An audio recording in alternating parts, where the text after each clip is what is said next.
बिस्मिल्लाहिर्रहमानिर्रहीम। इस्लामाबाद में आज मिनरल कॉन्फ्रेंस थी, बहुत बड़ी कॉन्फ्रेंस। इससे ये उम्मीद रखी जा रही थी कि इस कॉन्फ्रेंस के बाद पाकिस्तान तरक्की और खुशहाली की मंजिलों पर पहुंच जाएगा। इस कॉन्फ्रेंस में वज़ीर-ए-आज़म शहबाज शरीफ ने शिरकत की, जनरल आसिम मुनीर ने शिरकत की, इसके अलावा भी दीगर डिग्निटीज़ शामिल थीं। लेकिन मियाँ शहबाज शरीफ साहब इस कॉन्फ्रेंस में शिरकत करने गए तो उससे कबल उन्होंने अपनी हुकूमत का मुंह काला कर दिया, अपनी हुकूमत के मुंह पर कालक मल दी। वो किस तरीके से इसहाक डार साहब सारी रात हिसाब करते रहे और दोपहर को वो टीवी चैनल्स पर आए, उनकी तरफ से ऐलान किया गया कि वज़ीर-ए-आज़म साहब ने मंजूरी दी है पेट्रोल की कीमत में 19 रुपये 55 पैसे इजाफे की और डीज़ल की कीमत में 19 रुपये 90 पैसे फ़ी लीटर इजाफे की। तो इससे अंदाज़ा किया जा सकता है कि ये हुकूमत आम आदमी के लिए क्या सोच रही है। ये ऐलान किस वक्त किया गया जब इनकी हुकूमत के ख़ात्मे में सिर्फ 1 हफ़्ता रह गया है या 1.5 हफ़्ता रह गया है। इसके बाद अगली कीमतों का ऐलान नई हुकूमत ने करना है, निगरान हुकूमत होगी या जो भी सेटअप होगा उसने करना है। लेकिन इनकी तरफ से अपने सियासी ताबूत में आखिरी कील भी ठोंक दिया गया। कीमतों में इतना ज़्यादा इजाफा करके पेट्रोल की कीमत में, डीज़ल की कीमत में ये अवाम को रिलीफ देने के लिए आए थे। जैसा शहबाज शरीफ कहते रहते हैं, अंदाज़ा कर लें कि आम आदमी की इससे ज़िंदगी कितनी ज़्यादा मुश्किल होगी। और फिर ये लोग जिस तरह से बिजली की कीमतों में इजाफा करते चले जा रहे हैं, 7 रुपये 50 पैसे यकमुश्त इन्होंने आखिरी दिनों इजाफा किया और मज़ीद इजाफा भी करने का इनका प्रोग्राम है। और अगले जो बिजली के बिल आएंगे इस इजाफे के बाद आएंगे तो अवाम की जो हालत उस वक्त होगी। तो फिर ये इंतखाबात में भी जा रहे हैं। यही वजह है कि मुस्लिम लीग नून पूरा जोर लगा रही है कि इंतखाबात से राह फरार इख्तियार किया जा सके। 2 साल, 1.5 साल या 3 साल कोई ऐसा सेटअप आ जाए कि लोग उस वक्त तक इनका किया धरा भूल जाएं। बहरहाल पेट्रोल की कीमतों में इसहाक डार की तरफ से बड़े फ़ख्र के साथ इजाफे का ऐलान किया गया है। अब आते हैं दीगर ख़बरों की तरफ। मियाँ नवाज शरीफ की तकरीर के राइटर, जो यकीनन उनकी तकदीर के राइटर भी बन जाते हैं, इरफान सिद्दीकी साहब, क्या ज़िंदगी में वो कभी वो सच बोलेंगे जिस तरह उनको गिरफ़्तार किया गया था। आज के आर्टिकल में उन्होंने एक पूरी नज़म लिख दी है कि मुझे इमरान खान की हुकूमत में गिरफ़्तार किया गया। जैसे ही इमरान खान को पता चला कि इरफान सिद्दीकी को गिरफ़्तार किया गया है, उन्होंने फौरी तौर पर इरफान सिद्दीकी साहब की रिहाई के अहकामात जारी कर दिए और इरफान सिद्दीकी साहब रिहा भी हो गए। इरफान सिद्दीकी साहब ये सच बताएं कि उनकी गिरफ़्तारी के पीछे कौन था, क्यों उनकी गिरफ़्तारी की गई।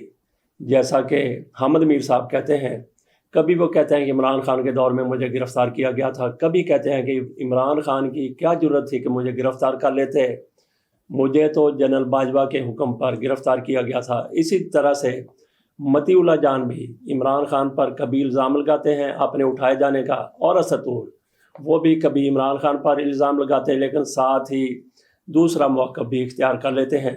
तो नाज़रीन, यहाँ पे थोड़ा सा सोचने की ज़रूरत है कि इमरान खान के जो सबसे ज़्यादा ख़िलाफ़ है सहाफ़ी, वो है सलीम साफ़ी साहब।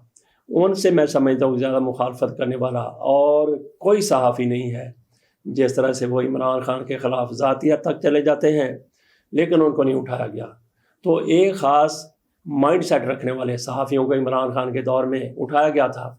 इरफान सिद्दीकी साहब, जैसा कि मैंने कहा कि नवाज़ शरीफ के ये तकरीर राइटर भी हैं और तकदीर राइटर भी हैं।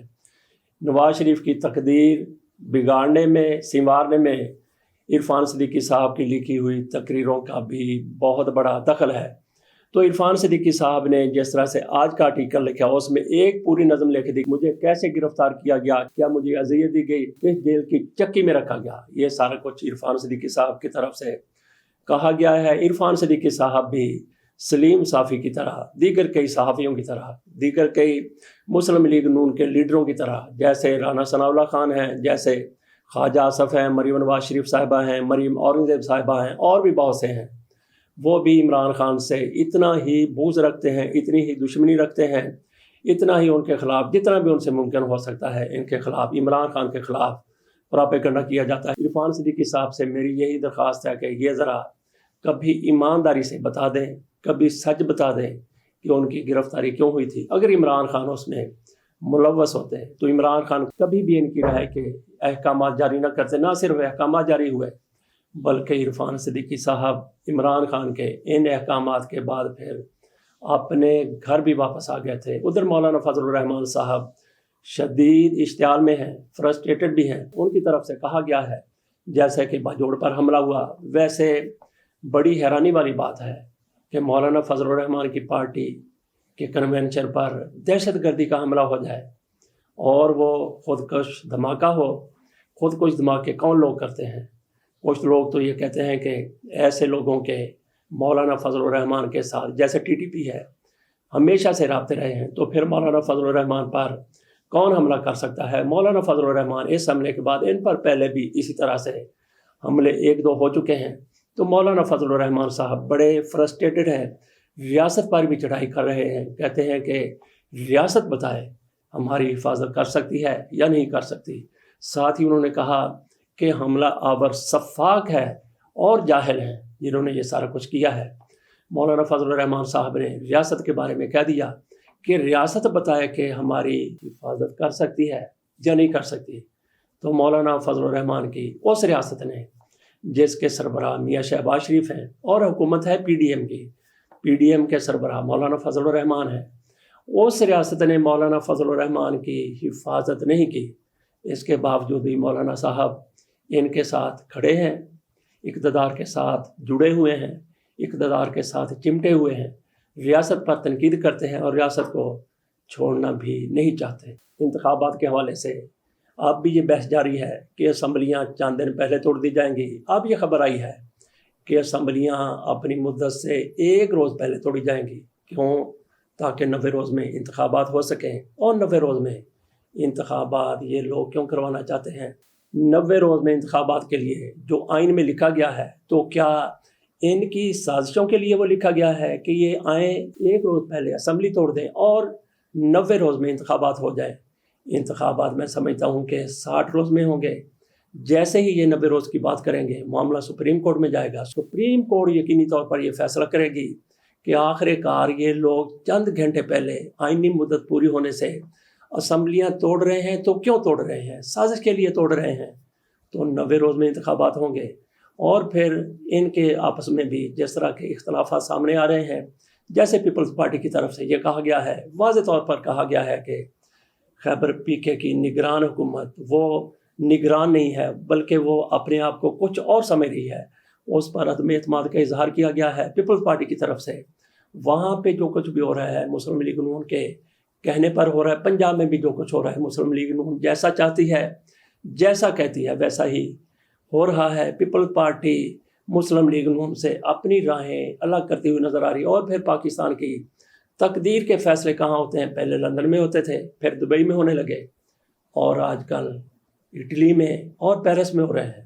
آصف علی زرداری صاحب پیرس میں ہیں، میاں نواز شریف صاحب اٹلی میں ہیں۔ پاکستان کی تقدیر کے فیصلے وہاں ہو رہے ہیں، اور پھر نگران وزیر اعظم کے لیے دوڑیں لگی ہوئی ہیں۔